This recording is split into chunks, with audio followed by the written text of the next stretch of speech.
ल नेपाल सरकारलाई धेरै धेरै धन्यवाद छ, किनकि अब नेपाली गाडीहरूलाई प्रोत्साहन गर्नुपर्नेमा विदेशी गाडीहरूलाई चाहिँ प्रोत्साहन गरिरहेको देखिन्छ। यहाँ मैले सबै यो पार्किङमा भएको सम्पूर्ण गाडीहरूलाई मैले खिचेको छु र यो नेपाल सरकारसम्म पुगोस्। यहाँ इन्डियन गाडी र नेपाली गाडीको तुलना गर्दा कति फरक छ तपाईहरुले आफैले गर्न सक्नुहुन्छ।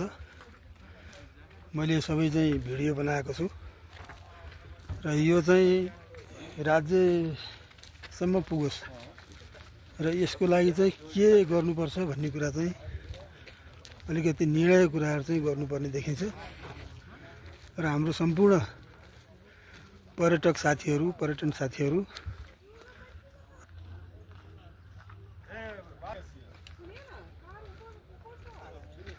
अब यो मैले धेरै बोलिरहनु पर्ने मैले देख्दिन। यो गाडी तपाईहरुले देखिसक्नु भएको छ। यति देखेपछि तपाईहरुलाई चाहिँ पक्कै लाग्छ कि यो हाम्रो नेपाल होइन, यो हाम्रो इन्डियाको कुनै पनि एउटा प्रान्त हो र यो प्रान्तमा चाहिँ नेपाली गाडीहरु चाहिँ घुम्न आएको भन्ने चाहिँ देखिन्छ र बुझाइ पनि त्यस्तै छ। अब यो नेपाल सरकारले केही गरे हो नगरेको खण्डमा यो सबैलाई चाहिँ जानकारी गराउँ, कमसेकम गाडीहरुलाई चाहिँ एउटा सिटीबाट चाहिँ बाहिर जाने चाहिँ माहौललाई अलिकति नियन्त्रण गरौँ।